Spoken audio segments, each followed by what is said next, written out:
आइए शुरुआत करते हैं अच्छी और सच्ची खबरों की। बात हम सबसे पहले मोरबी हादसे की करेंगे, जहां पर रविवार शाम एक केबल पुल टूट गया, लेकिन इसके बाद वहां कई लोग देवदूत बनकर पहुंचे। देवदूत इसलिए हम इनको कह रहे हैं क्योंकि कई मददगारों ने अपनी जान की परवाह किए बगैर नदी में गिरने से कई लोगों को बचा लिया। यही नहीं, कई मददगार घायलों को लेकर अस्पताल भी पहुंचे। इस हादसे के बाद से लापता लोगों के लिए रेस्क्यू ऑपरेशन हालांकि चलाया जा रहा है और कहा यह जा रहा है कि यह पुल 140 साल पुराना था, जिसे 6 महीने की मरम्मत के बाद 5 दिन पहले ही खोला गया था। लेकिन इसी बीच यह हादसा हुआ। इसी हादसे पर अपनी श्रद्धांजलि देते हुए प्रधानमंत्री भी भावुक हो गए।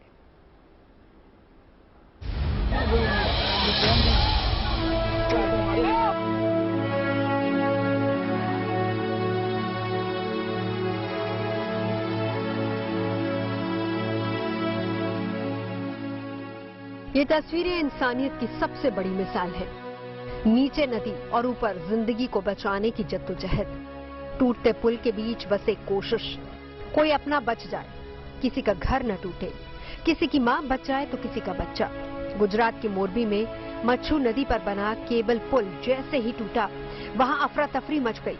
पल भर में सैकड़ों लोग नदी और टूटे पुल में जान बचाते नजर आए। हालांकि इस दौरान सबसे राहत वाली बात यह रही कि वहां लोग न सिर्फ अपनों बल्कि बगल वालों को भी सहारा देते नजर आए। किसी ने पुल पर चढ़ने के लिए अपना कंधा दिया तो कोई किसी को टूटते पुल से खींचता दिखा। मैं चाय का पैसा भी नहीं उगरे कि आम मानव सेवा से बड़ी कोई वस्तु नहीं है मेरे हिसाब से। चाय का तो पैसा आज दिन कल भी आ जाएगा, वो बात नहीं है। लेकिन मैं ये प्रश्न देखा ना तो मेरी लाइफ के अंदर कुछ थोड़ा मगज में हो गया था। और मैं पूरी रात उधर था। आज सुबह 5 बजे आया था। 5 बजे 3-4 बोरियों निकाली थी और मैंने कम से कम ये मोरबी के अंदर ये सद्भावना है, कृष्णा है, आयुष है और सरकारी है, सब में हेल्प की है 108 में। और बच्चे को बहुत मैंने निकाला। कम से कम कितने बच्चे को? मेरे अंदर से 10 से 8 बच्चे थे। यह हादसा शाम के समय में हुआ, जिसके तुरंत बाद वहां रेस्क्यू टीमों ने भी मोर्चा संभाल लिया। इनमें एनडीआरएफ, एसडीआरएफ, सेना, नौसेना जैसी कई एजेंसियां शामिल हुई। केबल पुल पर हुए इस हादसे के दौरान रेस्क्यू टीमों में आपसी तालमेल में कोई कमी न रहे, इसका भी खास ख्याल रखा गया। हमारा ऑपरेशन रात 2 बजे से शुरू है और हमारी वेरियस टीम्स यहाँ पे बांटी गई है और एक एक करके हम यहाँ पे कन्वेंशनल मेथड जो आपने अभी दिखाया हुक से, उससे ही कोशिश कर रहे हैं कि हमें कुछ जो लोग मिसिंग है उनका कुछ ट्रेस। आपने डाइवर्स भेजे थे अंदर, क्या वो देखने में कुछ सक्षम है अंदर? विजिबिलिटी बहुत कम है क्योंकि पानी बहुत पोल्यूटेड है और बेसिकली डाइवर अभी क्रेन के हुक को फंसाएंगे और वो जो टूटा हुआ ब्रिज है उसको लिफ्ट करने का काम। मैं रस्सी से ही लटक रहा था क्योंकि थोड़ा ज्यादा तैरना आता था, तो मैं तैर के चला गया रस्सी तक, उसको पकड़ के रखा और वो लोग आए फायर सेफ्टी वाले, उसने निकाला ट्यूब लाके, क्योंकि मेरा शरीर भी भारी था तो ट्यूब से तो मैं निकल नहीं रहा था। तो 2-3 लोग आए बड़ी वाली ट्यूब लेके और मेरे को निकाला पानी में से। ये पूरा ऑपरेशन रात भर चला। इसके बाद सुबह उजाला होने पर इसे और तेज कर दिया गया ताकि जिंदगी की कहीं कोई भी उम्मीद बची हो तो उस तक पहुंचा जा सके। टीम है, चाहे वो एनडीआरएफ की टीम हो, एसडीआरएफ की टीम हो, इंडियन आर्मी की टीम हो, एयरफोर्स के गरुड़ कमांडोज हो, जो स्पेशल इक्विपमेंट्स है उसको लेकर यहाँ पे पहुंचे हुए हैं। लगातार यहाँ पे पूरी रात इसी तरीके से ये सर्च ऑपरेशन जो है वो यहाँ पे चल रहा था और लगातार पूरी रात जो डेड बॉडीज है उनको बाहर निकालने का काम जो है वो यहाँ पे किया जा रहा है। इस हादसे के बाद घायलों को आसपास के अस्पतालों में भर्ती करवाया गया, जहां डॉक्टर पहले ही अलर्ट पर हो गए थे। मोरबी के सभी प्राइवेट हॉस्पिटल्स को सरकार द्वारा सूचना मिली थी कि अस्पताल में कोई भी पेशेंट यहाँ से लाया जाए, उनकी ट्रीटमेंट तात्कालिक चालू किया जाए, उसकी जो भी कुछ प्रोसीजर होगी वो सरकार द्वारा की जाएगी। मोरबी की प्राइवेट हॉस्पिटल्स के सभी डॉक्टर्स एट द मोमेंट ये व्यवस्था में लग गए थे और कई पेशेंट्स की अभी भी ट्रीटमेंट चल रही है। वहीं इस पूरे हादसे पर प्रधानमंत्री मोदी ने भी दुख जताया और प्रभावितों की हर संभव मदद करने की बात कही। अब पीएम मंगलवार को मोरबी में घटनास्थल पर जाएंगे और वहां पीड़ितों से बात करेंगे। मैं एकता नगर में हूं पर मेरा मन मोरबी के पीड़ितों से जुड़ा हुआ है।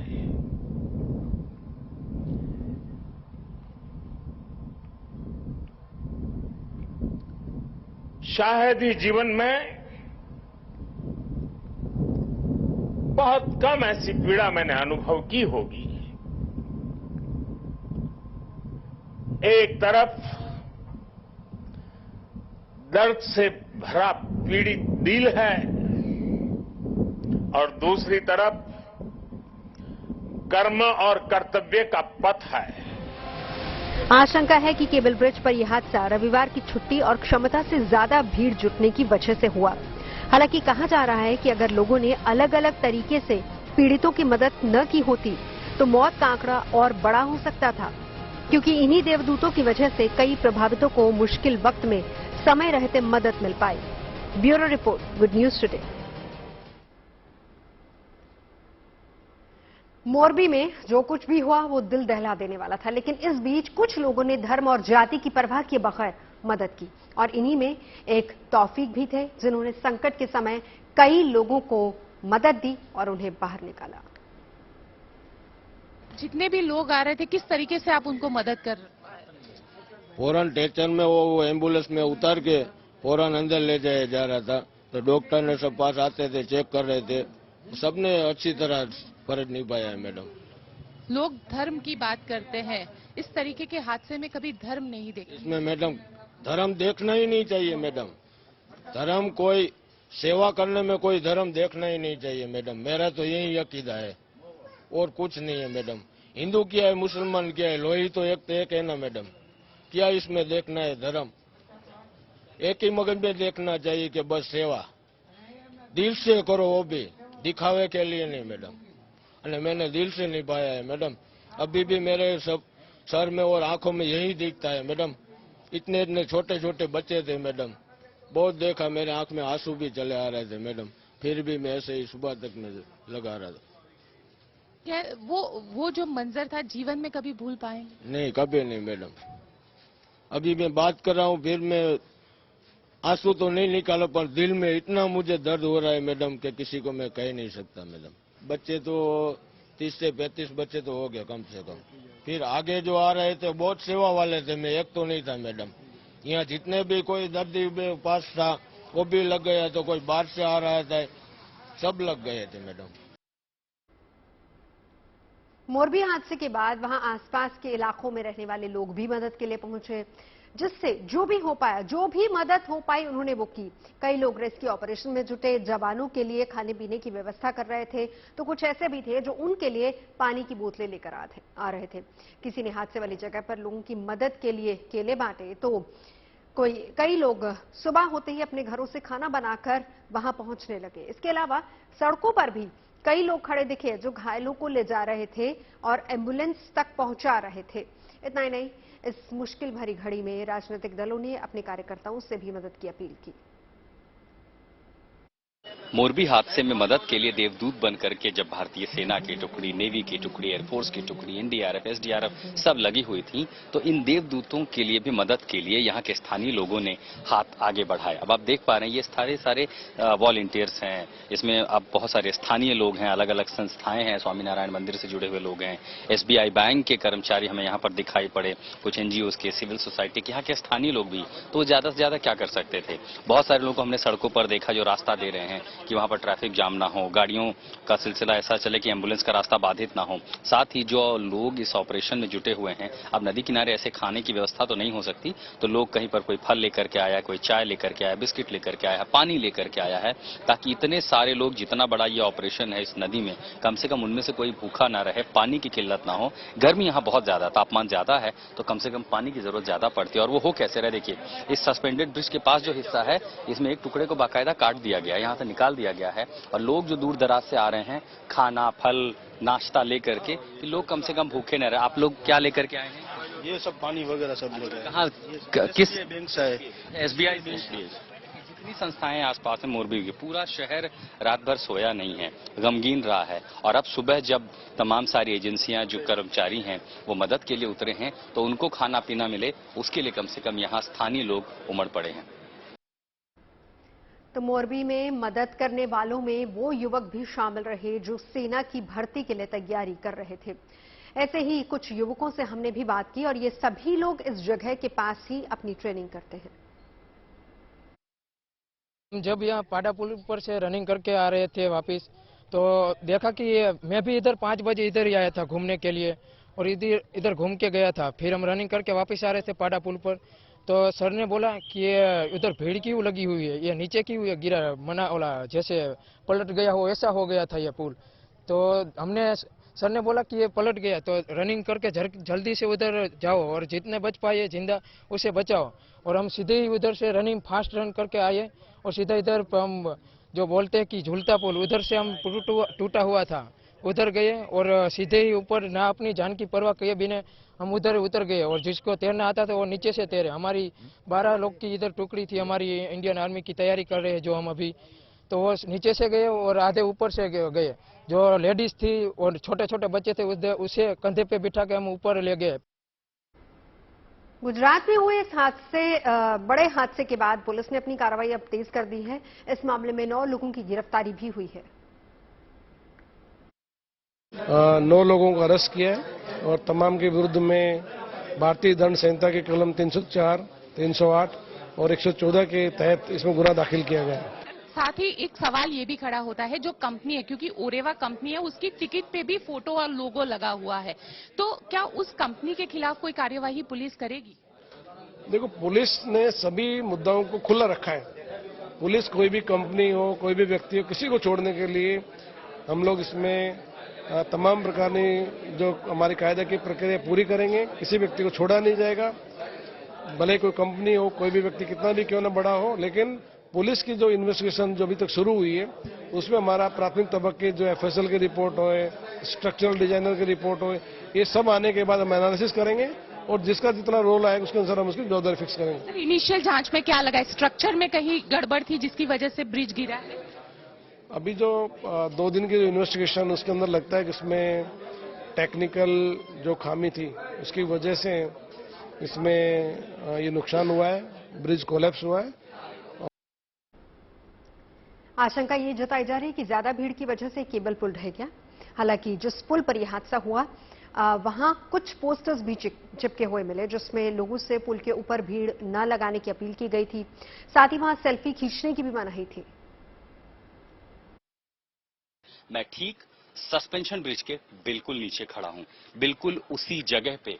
यहां तक पत्थर है, इसके बाद 2 कदम और पत्थर है, लेकिन अगर मैंने तीसरा कदम बढ़ाया तो आगे कुछ नहीं है, क्योंकि यहीं से वो पुल टूट गया था। ठीक मेरे पीछे लटका हुआ हिस्सा आप देख रहे हैं, यहां से पुल टूट गया था। लोग यहां से आगे बढ़ रहे थे, दूसरी तरफ से आ रहे थे। यहां से भीड़ ज्यादा थी, जो प्रत्यक्षदर्शियों ने हमें बताया, क्योंकि जिस तरफ हम हैं उसी तरफ रिहायशी इलाका बहुत ज्यादा है, भीड़ यहीं है और इसीलिए यहां पर प्लेटफॉर्म है, तो लोग यहां से टिकट लेकर चढ़ के आ रहे थे। आप एक चीज नोटिस करेंगे कि हर गेट पर इस तरह के बोर्ड लगाए गए हैं जिसपे लिखा गया कि झूलता पुल नहीं, जिसका ये मतलब है सीधे सीधे कि बड़ी संख्या में यहाँ खड़े। और इतना ही नहीं, भीड़ के लिए देखिए यहाँ पर इस तरह के संकेत भी लगाए गए हैं कि इस पर भीड़ न करे, खासकर कई लोग सेल्फी लेने जाते हैं तो उससे बचें। यानी ये चेतावनी कई जगहों पर रखी गई है। दूसरा, पीछे अगर हम देख रहे हैं तो वहां लगाया गया कि आप सीसीटीवी की निगरानी में है। जैसे आप प्रवेश करते हैं तो पीछे की तरफ एक सीसीटीवी वार्निंग भी दी गई है। यानी लोगों को, प्रशासन को, व्यवस्थापकों को यह अंदाजा था कि यहाँ कितने लोग पहुंच रहे हैं, बावजूद उसकी लापरवाही कैसी। और अब मैं जहां खड़ा हूं, देखिए ठीक मेरे पीछे यहाँ सीसीटीवी भी लगा हुआ है। अब दोनों तरफ से लोग टिकट लेकर के ब्रिज पर पहुंच रहे थे, इस पतले से संकरे से रास्ते में, जो कि सस्पेंडेड है, ये भी हवा में किले से लटका हुआ है। अब इससे अगर लोग पहुंच रहे हैं, देखिए सीसीटीवी कैमरा है, यानी उन्हें अंदाजा था कि कितने लोग आखिर यहाँ पर आ रहे हैं, कैसे पहुंच रहे हैं। बढ़ते आगे बात करते हैं दिल्ली और एनसीआर के वायु प्रदूषण की। ठंड की शुरुआत होते ही दिल्ली और उसके आसपास के इलाकों की हवा में तेजी से प्रदूषण फैल जाता है। आसमान में इन दिनों प्रदूषण की परत छाई हुई है, जिसके कारण धूप की किरणें भी सही तरीके से धरती पर नहीं पहुंच पा रही हैं। दिल्ली एनसीआर के कई ऐसे इलाके हैं जहां पर एयर क्वालिटी इंडेक्स यानी कि AQI का लेवल चिंता बढ़ाने वाला है, और यही वजह है कि इस समस्या से निपटने के लिए दिल्ली एनसीआर में ग्रेडेड रिस्पांस एक्शन प्लान की स्टेज 3 लागू की गई है, जिसके चलते दिल्ली और उसके आसपास के इलाकों में नई पाबंदियां लागू कर दी गई हैं।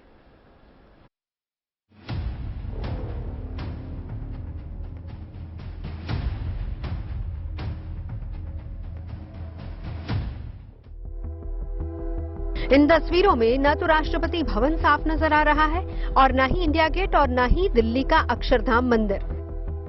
क्योंकि स्मॉग की चादर ने इन तमाम इमारतों के साथ साथ दिल्ली एनसीआर को अपनी जद में लेना शुरू कर दिया है। यानी ठंड की शुरुआत के साथ ही वायु प्रदूषण ने एक बार फिर से दिल्ली में दस्तक दे दी है। राजधानी के अलग अलग इलाकों से आई ये तस्वीरें इस बात का जीता जागता सबूत हैं। आसमान में इन दिनों प्रदूषण की परत छाई हुई है, जिसके कारण धूप की किरणें भी सही से धरती तक नहीं पहुंच पा रही। हम लोग फिलहाल राष्ट्रपति भवन पे खड़े हैं और आमतौर पे आप जब यहां से विजय चौक से राष्ट्रपति भवन को देखेंगे तो आपको क्लियर तस्वीर नजर आती है, लेकिन क्योंकि इस समय प्रदूषण लेवल ज्यादा है, धुंध नजर आ रही होगी। इस समय यह हालात समझाने के लिए काफी हैं कि एयर क्वालिटी इंडेक्स यहां पर खराब स्थिति में है और प्रदूषण का स्तर लगातार बढ़ रहा है। हालांकि दिवाली के बाद हवा चलने से वायु प्रदूषण में थोड़ी कमी जरूर देखने को मिली थी, लेकिन जैसे ही हवा की रफ्तार धीमी हुई, दिल्ली एनसीआर में वायु प्रदूषण के लेवल ने सर उठाना शुरू कर दिया, जिसके कारण सुबह सुबह टहलने और साइकिलिंग के लिए निकले लोग भी मास्क पहने नजर आए, जबकि कुछ लोगों ने तो आंखों में जलन की शिकायत भी की। लगभग सांस लेने में काफी दिक्कत होती है। जब लंबी गहरी सांस पार्क में आते हैं, गहरी सांस लेने के लिए जैसे लंग्स की कैपेसिटी बढ़े, पर जैसे यहाँ पे एक्चुअली फील होता है, जलन फील होती है जब सांस लेते हैं। नाक में और मुंह में होठों पे जो कड़वापन आता है ना, कड़वापन, वो पॉल्यूशन की वजह से होता है। ये बहुत प्रॉब्लम करता है उसके, हम जैसे एजेड लोगों के लिए खास तौर से, इससे बहुत सारी बीमारियां, बहुत सारी चीज़ प्रॉब्लम्स होती हैं। खासतौर सांस लेने में लोगों को प्रॉब्लम होती है। वायु प्रदूषण की ये समस्या दिल्ली एनसीआर के लोगों के लिए नई नहीं है। इससे निपटने के लिए हर साल जरूरी कदम उठाए जाते हैं, लेकिन इस बार दिवाली से पहले ही प्रदूषण के इस संकट से निपटने के लिए ग्रेडेड रिस्पांस एक्शन प्लान यानी कि ग्रैप का पहला चरण लागू कर दिया गया था और हालात को देखते हुए इसके तीसरे चरण को भी लागू कर दिया गया है, यानी पाबंदियों का दायरा और बढ़ा दिया गया है। जो अनुमान एक्सपर्ट्स की तरफ से आ रहे हैं उसके अनुसार 1 नवंबर से हवा की जो स्पीड है वो 4 से 8 किलोमीटर प्रति घंटा होने की संभावना दिख रही है। जो हवा का रुख है वो नॉर्थ वेस्ट की तरफ टर्न करने की संकेत मिल रहे हैं और उसके आधार पर ये संभावना जताई जा रही है कि 1 नवंबर से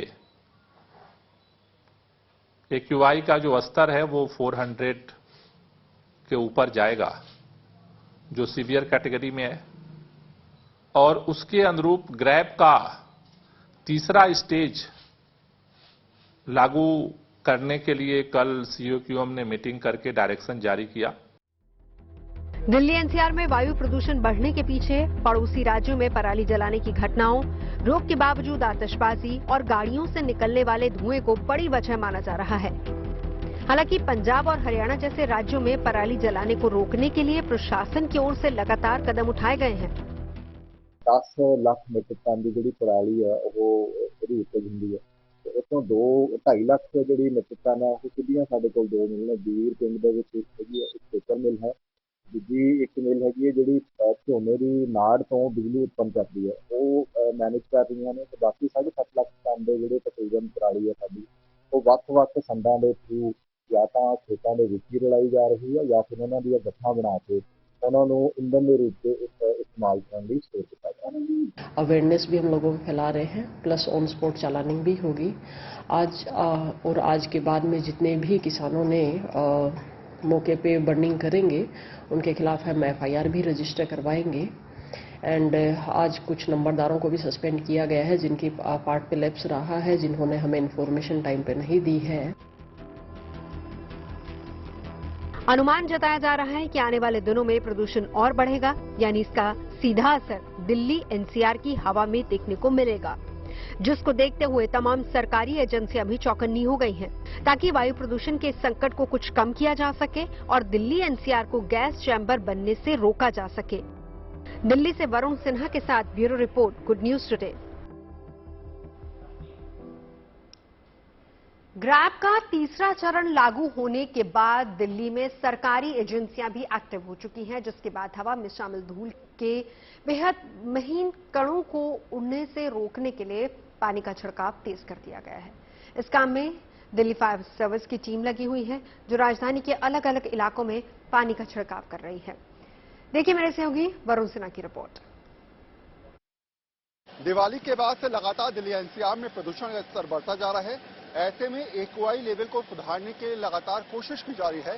ग्रेप 3 दिल्ली एनसीआर में लागू किया जा चुका है और ग्रेप 3 तब लागू होता है आमतौर पर जब एयर क्वालिटी इंडेक्स जो है वो 400 से अबव चला जाता है। फिलहाल आप देखेंगे कि दिल्ली फायर सर्विसेज के तमाम कर्मचारी जो हैं वो इस समय छिड़काव कर रहे हैं और ये छिड़काव करीब 117 जगह पर दिल्ली एनसीआर में किया जा रहा है। कोशिश दिल्ली एनसीआर में ये है, चाहे वो नोएडा, गुड़गांव, हरियाणा के फरीदाबाद या फिर दिल्ली की जाए, जहां जहां फायर डिपार्टमेंट है वहां पर छिड़काव इनके जरिए करवाया जा रहा है। दिल्ली के अंदर करीब 117 ऐसे पॉइंट्स हैं जहां पर इस प्रकार के छिड़काव किए जा रहे हैं। अमूमन अगर सीधे तौर पर इस बात को समझे तो इस प्रकार की छिड़काव से एयर क्वालिटी इंडेक्स में सुधार होता है और शायद यही वजह है कि लगातार जिस प्रकार से पॉल्यूशन का स्तर बढ़ रहा है, जिस प्रकार के हालात खराब हो रहे हैं, ऐसे में अलग अलग तरीके से रिस्ट्रिक्शंस लगाकर मौजूदा हालात को सुधारने की तस्वीर की कोशिश लगातार की जा रही है। कैमरा पर्सन रविकांत के साथ Varun Sinha, good news today के लिए। दिल्ली एनसीआर में गिरती एयर क्वालिटी को लेकर सरकार के साथ साथ प्रशासन भी अब सख्ती पर उतर आया है और ये सख्ती इसलिए भी जरूरी है ताकि दिल्ली की हवा जहरीली न हो सके। यही वजह है कि दिल्ली एनसीआर में ग्रेडेड रिस्पांस एक्शन प्लान यानी कि ग्रैप की तीसरे चरण लागू कर दिया गया है। इसका साफ मतलब यह है कि प्रदूषण संकट को कम करने के लिए पाबंदियों का दायरा और बढ़ा दिया गया है। ग्रैप के तीसरे चरण के तहत क्या क्या पाबंदियां लगाई गई हैं, ये हम आपको सिलसिलेवार तरीके से बता देते हैं।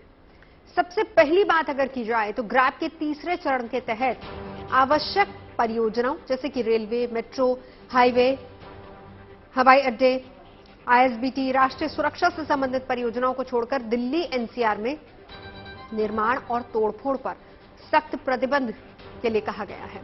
साथ ही वाटर लाइन, ड्रेनेज कार्य और इलेक्ट्रिक केबल बिछाने, टाइल, पत्थरों और अन्य फर्श सामग्री को काटने और लगाने, सड़क निर्माण और मरम्मत के काम पर भी रोक लगा दी गई है। दिल्ली एनसीआर में राज्य सरकारों को डीजल से चलने वाले BS3 और BS4 चौपहिया वाहनों पर तीसरे चरण के तहत प्रतिबंध लगाने के लिए कहा गया है। ईंट भट्टों, हॉट मिक्स प्लांट और स्वच्छ ईंधन पर काम नहीं करने वाले स्टोन क्रशर्स से जुड़ी गतिविधियों पर भी रोक लगा दी गई है। वहीं फैक्ट्रियों को भी हफ्ते में 5 दिन ही काम करने के लिए कहा गया है, यानी कि 2 दिन पूरी तरह से बंद रहेंगी फैक्ट्रियां, लेकिन दूध, डेयरी और मेडिकल के सामान से जुड़ी फैक्ट्रियों को इससे छूट दी गई है। सावधानी बहुत जरूरी है और संभावना यह जताई जा रही है कि हवाएं आने वाले दिनों में और जहरीली हो सकती, क्योंकि पराली का धुआं भी दिल्ली में आ सकता है, जिससे एयर क्वालिटी इंडेक्स यानी कि एक्यूआई का लेवल 400 से 500 तक पहुंच सकता है। इसका सीधा मतलब यह है कि हवा में प्रदूषण का स्तर गंभीर श्रेणी में पहुंच जाएगा। इसी खतरे को देखते हुए ये सभी कदम उठाए जा रहे हैं। इस समय इन हालातों को ध्यान में रखते हुए ग्रैप 3 फिलहाल दिल्ली एनसीआर में लागू किया गया है। ग्रैप 3 में क्या क्या मापदंड होते हैं वो समझ लीजिए। सबसे पहले कंस्ट्रक्शन साइट जो होती है उन पर लगाम लगाई जाती है, उनको बंद किया जाता है। जितनी भी प्राइवेट कंस्ट्रक्शन साइट हैं फिलहाल वो बंद रहेंगी। BS3 पेट्रोल और BS4 डीजल वाहन को फिलहाल एंट्री उनकी रोकी जाएगी। इसके अलावा जहां जहां निर्माण कार्य चल रहा है, ईंटों का निर्माण हो रहा है या फिर मकान बन रहे हैं, उन पर रोक लगाई जाएगी और कोशिश ये की जाएगी कि दिल्ली के अंदर जहां पर एयर क्वालिटी इंडेक्स खराब है वहां पर पानी का छिड़काव किया जाए। इसी वजह से दिल्ली के अंदर करीब 117 पॉइंट ऐसे हैं जहां पर दिल्ली फायर सर्विसेज के तमाम जो इस समय फायर टेंडर्स हैं वो लगातार कोशिश कर रहे हैं कि छिड़काव करके एयर क्वालिटी इंडेक्स में सुधार किया जाए। दिल्ली सरकार की करीब 150 से ज्यादा टीम ऐसी हैं जो इस समय सड़कों पर तैनात हैं और लगातार इस समय मॉनिटर किया जा रहा है कि किस जगह एयर क्वालिटी इंडेक्स जो है वो खराब स्थिति में है और उसके हिसाब से नए नए नियमों को बनाया जाएगा। दिल्ली एनसीआर में बढ़े वायु प्रदूषण को रोकने के लिए सरकार तो बहुत तरह के कदम उठा रही है, लेकिन आम लोग अपना ख्याल किस तरीके से रखें, इस वायु प्रदूषण की समस्या से बचने के लिए ये भी जानना बहुत जरूरी है। तो डॉक्टर एम वली से हमने बात की और हमने उनसे जाना कि इस तरह के माहौल में किस तरीके से हम और आप अपना ख्याल रख सकते हैं। जहां तक पॉल्यूशन से बचने का सवाल है उसमें मैं सबसे यही कहता हूं कि बगैर जरूरत घर से बाहर मत निकलिए, देर रात तक फंक्शन वगैरह में मत रहिए, घर के अगर आप अफोर्ड कर सकते हैं अच्छी क्वालिटी के एयर प्योरीफायर, एयर फिल्टर्स लगाइए, डीप ब्रीदिंग, योगा, प्राणायाम, इस तरह की एक्सरसाइज कीजिए। बाहर जाके रनिंग बिल्कुल मत कीजिए ऐसे मौसम में जबकि PM5 की तादाद खतरनाक लेवल पे 500 के ऊपर पहुंच चुकी है। जिनको दमा है या सांस की बीमारी है उनके लिए मैं ये कहता हूं कि अपनी दवाओं को पाबंदी से लीजिए, डॉक्टर की सलाह लेते रहिए, जल्दी जल्दी लेते रहिए और उसमें कोई चेंज करें या बढ़ाएं उस दवा को तो उसके हिसाब से बढ़ाइए और उस दवा को पूरा लीजिए ताकि आपके लंग्स खुले रहें, उसमें ऑक्सीजन जाती रहे। इसके अलावा मैं लोगों से ये भी कहता हूँ कि अगर आपको ब्लड प्रेशर है उसकी भी दवाई पाबंदी से लीजिए। इसके अलावा अगर आपको और बीमारियां हैं जैसे डायबिटीज़ है, ओबेसिटी है, चेस्ट इन्फेक्शन, ब्रोंकियाटिस है, उससे बचिए, उसकी दवाएं लीजिए। और सबसे बड़ी जो इसमें सुरक्षा है वो स्मोकिंग की रोकथाम है। स्मोकिंग बिल्कुल छोड़ दीजिए। आगे बढ़ते हैं। आज पूरे देश में लौह पुरुष सरदार वल्लभ भाई पटेल की जयंती मनाई जा रही है। सरदार वल्लभ भाई पटेल की जयंती को राष्ट्रीय एकता दिवस के तौर पर मनाया जाता है।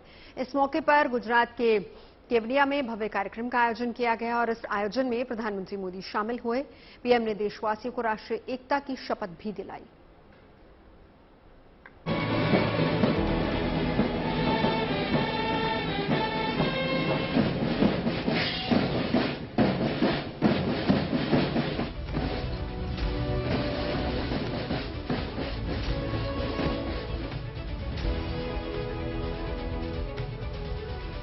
भारतीय शूरवीरों के शौर्य और पराक्रम की ये तस्वीरें गुजरात की केवड़िया की हैं। सरदार वल्लभ भाई पटेल की जयंती के मौके पर स्टैच्यू ऑफ यूनिटी पर एकता परेड का आयोजन किया गया। अलग अलग राज्यों की पुलिस फोर्स ने अर्धसैनिक बलों के जवानों के साथ इस एकता परेड में हिस्सा लिया। में आगे बढ़ते हुए एक विहंगम दृश्य, ध्वजवाहकों के दस्ते की कमान संभाली है BSF के युवा अधिकारी। जवानों के बुलंद हौसलों को बढ़ाने के लिए एकता परेड आयोजन में प्रधानमंत्री मोदी खुद पहुंचे। कायम करने वाली उड़ीसा पुलिस, इस समय उड़ीसा पुलिस के दस्ते की कमान संभाले श्री दीपक कुमार गणनायक असिस्टेंट। प्रधानमंत्री मोदी ने सरदार वल्लभ भाई पटेल की जयंती के मौके पर स्टैच्यू ऑफ यूनिटी पर उन्हें श्रद्धांजलि दी और इसके बाद एकता दिवस परेड में शामिल हुए। इस दौरान प्रधानमंत्री ने देश की एकता और अखंडता की रक्षा के लिए राष्ट्रीय एकता की शपथ दिलाई। मैं सत्यनिष्ठा से शपथ लेता हूं कि मैं राष्ट्र की एकता, अखंडता और सुरक्षा को बढ़ाए रखने के लिए स्वयं को समर्पित करूंगा और अपने देशवासियों के बीच यह संदेश फैलाने का भी भरसक प्रयत्न करूंगा। इसके बाद कदम ताल करते हुए सैनिकों ने वहां मौजूद सभी लोगों का सीना गर्व से चौड़ा कर दिया। प्रधानमंत्री ने जवानों का हौसला बढ़ाया और सलामी दी। ये देश के लौह पुरुष के सम्मान में सबसे बड़ा आयोजन है। इस खास मौके पर परेड के साथ वायुवीरों ने अपना दमखम भी दिखाया। वायुसेना के विमानों ने स्टैच्यू ऑफ यूनिटी के ऊपर आसमान में हैरतअंगेज करतब दिखाए। जब एयरफोर्स के इन लड़ाकों ने दहाड़ना शुरू किया तो वहां मौजूद लोगों की निगाहें आसमान पर टिक गई। एकता दिवस पर एकता परेड के दौरान सांस्कृतिक कार्यक्रमों का भी आयोजन किया गया और इस दौरान म्यूजिक बैंड ने भी सबका मन मोह लिया।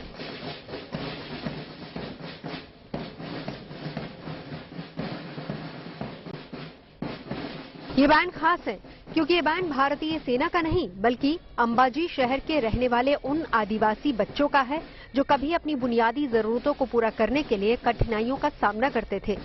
अंबाजी शक्तिपीठ के गब्बर पहाड़ पर भिक्षा मांगा करते थे, लेकिन अब भिक्षा को छोड़ बच्चों ने शिक्षा की राह पकड़ ली है और आज देश के इतने बड़े उत्सव का हिस्सा बने हैं।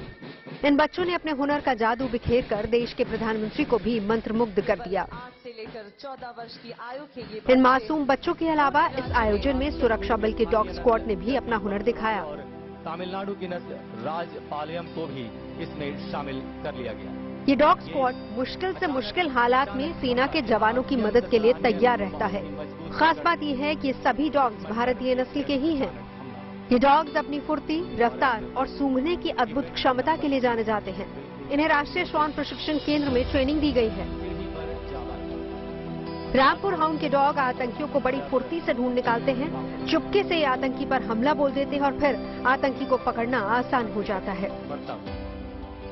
रामपुर हाउंड श्वान सम्राट। अगर 20 फीट ऊंची जगह पर सीढ़ी से भी चढ़ना हो तो ये डॉग्स बड़ी आसानी से इस मुश्किल को पार कर लेते हैं। अगर किसी दुर्गम जगह पर रस्सी की मदद से जाना हो तो भी ये डॉग्स बड़ी आसानी से वहां पहुंच सकते हैं। यदि रस्सी के रास्ते से भी लक्ष्य तक पहुंचना हो तो हम कामयाब रहेंगे। इतना ही नहीं, आंखों पर पट्टी बंधी हो तब भी ये डॉग्स रस्सी के पुल पर अपना संतुलन नहीं खोते। संतुलन बनाए हुए ये साबित करता है कि दिन हो या रात। एकता दिवस के मौके पर इन बेजुबानों ने साबित कर दिखाया कि वो हर मुश्किल हालात में जवानों के लिए मदद के लिए तैयार हैं। Bureau report, good news today. Rampur hound और मुधोल हाउंड जैसे सरदार वल्लभ भाई पटेल की जयंती पर गुजरात में ही नहीं बल्कि पूरे देश में राष्ट्रीय एकता दिवस मनाया गया और ज्यादातर राज्यों ने रन फॉर यूनिटी में हिस्सा लिया। हम आपको देश भर की 5 तस्वीरें दिखा रहे हैं और इन 5 तस्वीरों में देखा जा सकता है कि देशवासी कितने जोर शोर से रन फॉर यूनिटी कार्यक्रम में शामिल हुए। एक तस्वीर राजधानी दिल्ली की है जहां गृहमंत्री, देश के पहले गृहमंत्री सरदार वल्लभ भाई पटेल की जयंती पर राष्ट्रपति द्रौपदी मुर्मू ने सरदार पटेल स्मारक स्थल पर पहुंचकर उन्हें श्रद्धांजलि दी। गृहमंत्री अमित शाह ने भी सरदार पटेल के स्मारक स्थल पर उन्हें श्रद्धांजलि दी और इसके बाद अमित शाह ने मेजर ध्यानचंद स्टेडियम से रन फॉर यूनिटी कार्यक्रम को हरी झंडी दिखाई। इस मैराथन में बड़ी संख्या में बच्चे और युवा शामिल हुए। एक और तस्वीर उत्तर प्रदेश की है, यूपी के लखनऊ की तस्वीर है। रन फॉर यूनिटी कार्यक्रम में यहां भी बड़ी संख्या में लोग पहुंचे। मुख्यमंत्री योगी आदित्यनाथ भी वहीं मौजूद थे और सभी से उनके बारे में जाना। तीसरी तस्वीर गोवा की है, बामुलिम की तस्वीर है। रन फॉर यूनिटी कार्यक्रम में लोगों ने बढ़ चढ़कर हिस्सा लिया। बच्चे, युवा, बुजुर्ग इस दौड़ में शामिल हुए और जिन लोगों ने सबसे पहले रेस पूरी की उन्हें मेडल से सम्मानित भी किया गया। स्पेशल डांस परफॉर्मेंस के जरिए जोश के साथ रन फॉर यूनिटी आयोजन किया गया। एक तस्वीर उत्तराखंड की है। उत्तराखंड में रन फॉर यूनिटी कार्यक्रम में बच्चों और युवाओं का जोश देखने लायक था, जिसमें खुद प्रदेश के मुख्यमंत्री भी पहुंचे और इस दौरान बच्चों ने भारत माता की जय के नारे लगाए। 5वीं तस्वीर पश्चिम बंगाल के सिलीगुड़ी की है। यहां बीजेपी कार्यकर्ताओं ने रन फॉर यूनिटी कार्यक्रम का आयोजन किया और एकता की दौड़ लगाई। अपनी आदरांजलि सरदार वल्लभ भाई पटेल के चित्र पर अर्पित करें। भारत बनाएंगे, सशक्त भारत बनाएंगे। माननीय गृह मंत्री जी।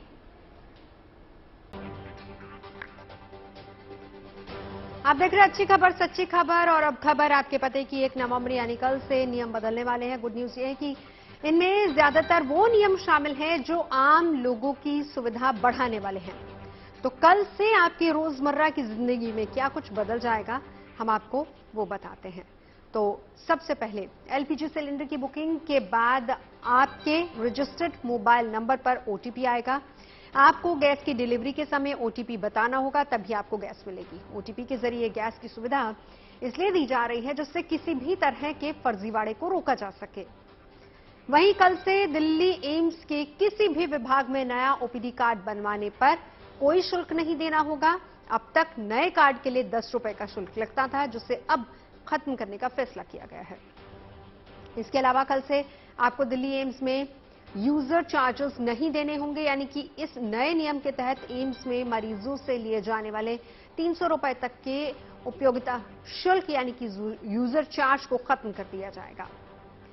तीसरा बड़ा बदलाव दिल्ली सरकार ने बिजली सब्सिडी के लिए किया है। दिल्ली में बिजली सब्सिडी का एक नया नियम लागू होने जा रहा है और इसके तहत जिन लोगों ने बिजली पर सब्सिडी के लिए पंजीकरण नहीं कराया है उन्हें 1 नवंबर से ये सब्सिडी मिलनी बंद हो जाएगी। यानी अगर आप महीने में 200 यूनिट तक मुफ्त बिजली लेना चाहते हैं तो उसके लिए आपको रजिस्ट्रेशन कराना होगा, तभी आपको 200 यूनिट फ्री में मिलेंगे। एक और बदलाव जो पेट लवर्स के लिए है, ये गुड न्यूज भी है। कल से आकाशा एयर में विमान में यात्री अपने पालतू जानवर को भी ले जा सकेंगे। खबरें सच्ची होनी चाहिए, अच्छी खुद ब खुद लगती हैं। Navjot Randhawa signing off. आप सुनते रहिए गुड न्यूज और देखते रहिए गुड न्यूज टुडे।